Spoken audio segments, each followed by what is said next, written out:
Alright guys, quick little video on the Aerobask ViperJet, just showing you the things I did. First of all, I brought in the yoke, as usual, follows my hands, parking brake, made an axis, so it's not just a toggle, it's kind of a smooth axis. The throttle, when you first click it, a lot of times it'll be in the cutoff position. When it's in the cutoff position, you can't grab it with the controller, but if you click down here by where it says cutoff and throttle, you can kind of see there's a little green spot underneath it.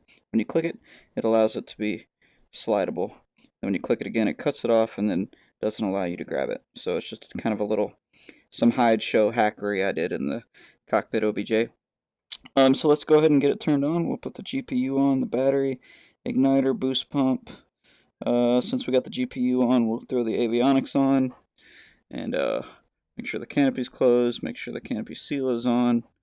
And we're ready to go, so I'm just going to go ahead and click the starter.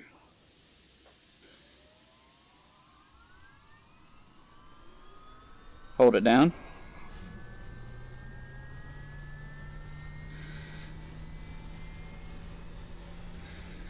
And we turn up the brightness here. Like that. And you can see that, first of all, with this thing, I've got this knob here now that you can grab and you can twist, and you can see that it's doing my heading. There's my heading going back and forth. Okay, change it to course. It's doing my course knob. If I hit the middle, it'll change it to nav 2 course.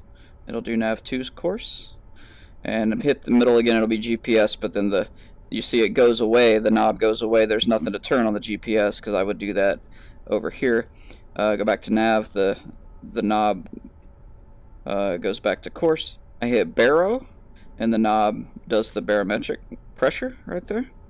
And then altitude, it does altitude. There's a lot of, these are actually 5 different knobs, and when I click one thing, the 4 of them disappear and the one that I want to turn shows up. So you wouldn't know that unless you kind of know what I was doing to make that work. I can go to the menu, and these buttons down here that used to be buttons that were assigned to different data refs are now showing, and the other ones are hiding. So there's 5 buttons down here, but there's actually 10 of them in my cockpit OBJ. 5 of them are now hidden, and now these ones do the weather radar, temperature, voice alert, baro, and glass reflection on or off.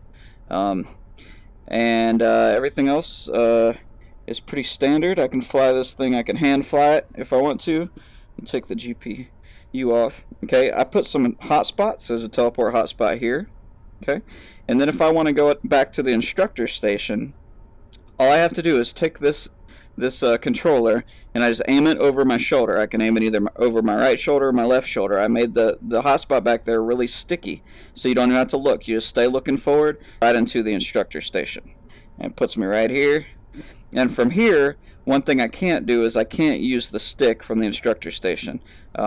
X-Plane right now only has a default data ref for one yoke. So in VR, you can only use the yoke in the pilot station.